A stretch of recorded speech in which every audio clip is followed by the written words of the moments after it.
Today we're going to be looking at two particularly contentious debates between the Democratic and Republican sides of the American political spectrum. Now, one of these debates is over DACA, or the Deferred Action for Childhood Arrivals Act. Number two is over gun control and gun violence in America. We're going to be comparing and contrasting both of these sides, and we're going to try to come to a conclusion on who deserves to be crowned the right and who deserves to be crowned the wrong in either debate. The Deferred Action for Childhood Arrivals Act was made during the Obama era to protect illegal immigrants who came here as kids from the horrors of deportation and going back to the country that they tried so hard to escape from. Now, ever since 2017, Donald Trump and his administration have been trying to repeal DACA, and in June of 2020, we'll see what the ruling on DACA's continuation will be. On the Democratic side of this debate, there's two main points made for the continuation of DACA. Now, these 2 points are, number one, that those who came here that are protected by DACA were kids, so they didn't really make the conscious decision to come here, right? See, 5-year-olds and 7-year-olds don't have enough of life experience to get themselves across the US-Mexico border. They obviously came here by assistance and by the push of someone else. They didn't really make the conscious decision to do that for themselves. So why are they punished for something that they were forced to do or something that they had no choice but to do? It's not fair, right? They weren't old enough to make conscious decisions for themselves. Number two is that those who are in America right now actually contribute a lot to the economy. Those covered by DACA are hundreds of thousands of workers and students in school that could actually provide a lot of help to the workforce that America might need right now. Over hundreds of thousands of workers serve the economy every single day, and deporting all of these workers would effectively remove $22.7 billion of annual GDP growth for the American economy. On the Republican side of this debate, there's three main points made. Number one is that they take our jobs. Now, by they take our jobs, the Republicans mean that the dreamers that came into America are taking hundreds of thousands of hardworking Americans' jobs.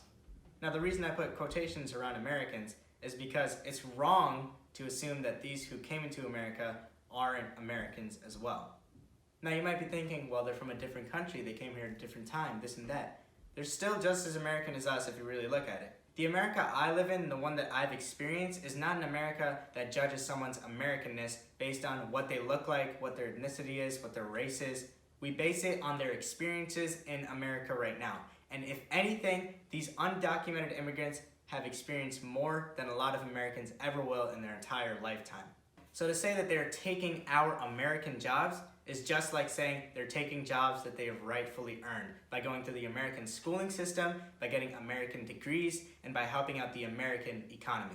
Number two is that they break the law by living here. Inherently, this is a correct argument. However, this is wrong to say purely because, like I said before, it wasn't their choice to come here. So they're not really breaking any laws, and like I said before, they're helping the economy. Number three is that they don't pay taxes. Now, this argument has been brought up a lot, but it's just false, actually.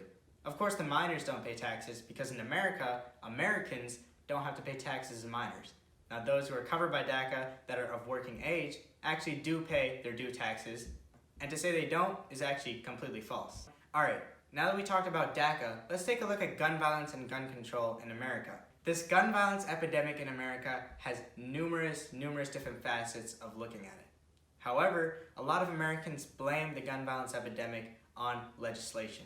So today, we're going to be taking a look at legislation and arguments for that legislation over gun violence and gun control in America on both the Democratic and Republican sides.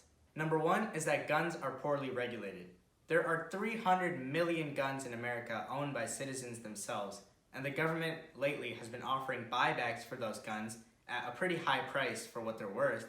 But many say, no, we want to keep these guns. And that is the key flaw in what is going on right now. The reason that they're very poorly regulated is that there's just too many of them to keep track of. That's why a lot of these guns end up slipping loose, and a lot of the government just doesn't catch them leaving, legal owners' hands and falling into the hands of convicted felons, falling them into the hands of criminals, because there's just too many to keep track of. To actually regulate guns better, we arrive at number two, or background checks. Now, background checks have become more prevalent ever since major school shootings, such as Sandy Hook and Stoneman Douglas High School, right? We see a lot of the school shootings in America have actually become more deadly, and a lot of the guns acquired during school shootings are actually through legal channels. So to prevent this from ever happening, we want to make sure that those who actually get these guns aren't people who have mental illness or are convicted felons, because that is not safe for the overall American population.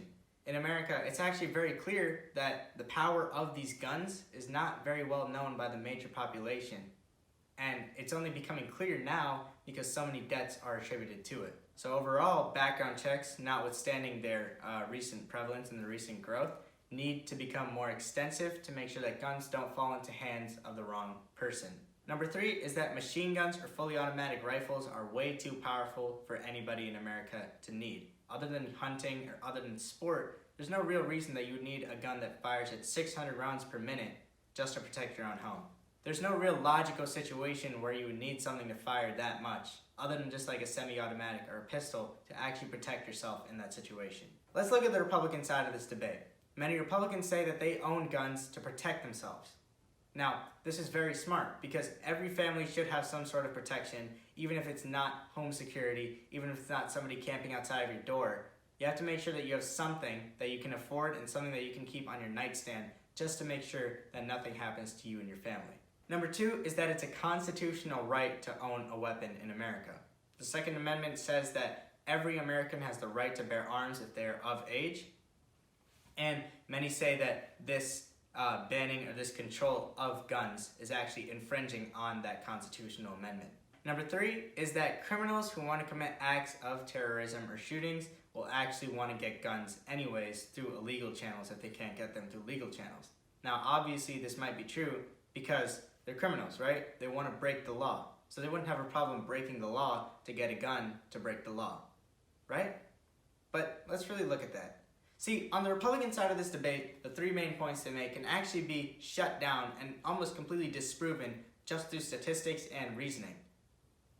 The first point that they make is that protection is actually guaranteed by a gun. And now this is actually completely false. In June of 2015, the LA Times reported on statistics provided by the Violence Policy Center of violent crimes in 2012. These statistics showed that in 2012, there were 259 cases of justifiable self-defense homicide in America. What this means is that someone killed another person to protect themselves or their families against a violent crime happening to them. So basically what they did is they protected themselves against aggravated assault, murder, rape, or theft. In 2012, there were also 1.2 million violent crimes in 1 year. Now, I don't know if that number shocks your mind, but let's compare those two numbers. There were 259 cases of justifiable self-defense against a violent crime. There were 1.2 million of those violent crimes. So this is basically to say that of those 1.2 million cases, only 259 were solved with you owning a weapon. Now, that might seem crazy to you, but it gets worse. The Violence Policy Center also said to balance the number of the 259 justifiable homicide cases with the amount of guns stolen from homes every single year, which is about 172,000, right? So like I said before, there's 300 million guns owned by Americans. 172,000 of them are stolen during home invasions. When you compare these two numbers, or the amount of self-defense homicide cases to the amount of guns stolen in just home invasions every single year, the math works out that for every single self-defense homicide case in America, 896 guns are stolen. Now, to decode what this means, basically, for every single time that somebody protects themselves, 896 guns are given to criminals who could potentially kill and rape and rob more people. So when you really think about it, owning the 300 million guns in America is actually doing us a disservice rather than protecting us. The second point that Republicans make is that it's a constitutional right.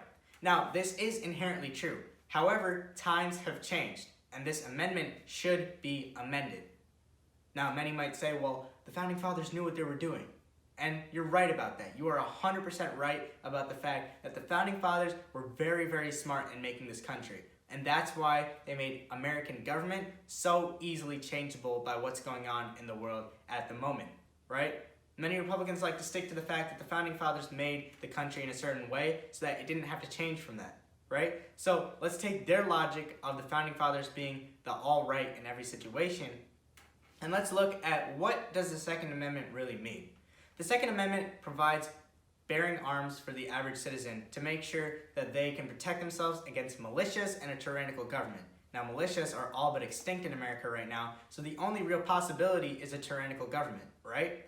Now, the average Republican likes to say that, oh, the Democrats are going to take over the government and they're going to enforce some socialism circle that everybody's going to be in on, right? But this is just really, really hard to believe. Because what you're essentially saying by saying that is that of the three branches and the thousands of people that work together in those branches to make America what it is today, there's going to be a huge band of them that come together and take over America. But that really doesn't make sense. And in my honest opinion, to say that all these thousands of workers are going to come together to ban one tyrannical government over 340 million people is complete conspiracy. Now, let's take another step back, right? Let's take a look at what really happens in the Founding Fathers' heads when they were making this country.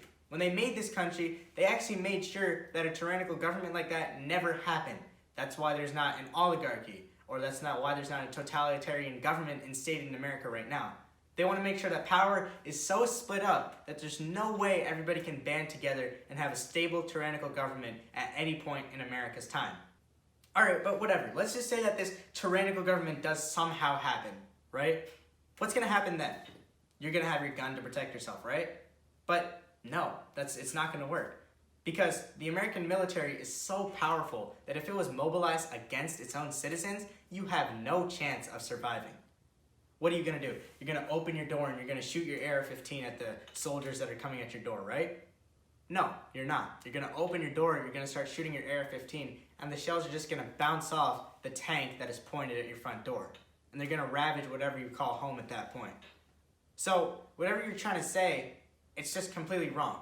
And to say that it's just a Second Amendment right and that the Founding Fathers were right is also completely wrong. Because as right as they were about building our government, they were also right about the fact that there is change that needs to happen when the time comes for that change to be initiated. Now, the argument that criminals will get guns through legal channels anyways is just completely false. Okay? See, according to Statista, since 1982, there's been 117 mass shootings in America. 82 of these mass shootings were committed by legally registered firearms. What this means is that those who committed these mass shootings got their guns through legal channels. So if they weren't given those legal channels or they made it harder to get it through those legal channels, these shootings may have never happened and thousands of lives could have been saved. And that's actually the moral of this whole story. Instead of having this huge debate while all these people die because of gun violence, maybe we can actually take steps to prevent it. My name is Abhinav Kumar. Goodbye.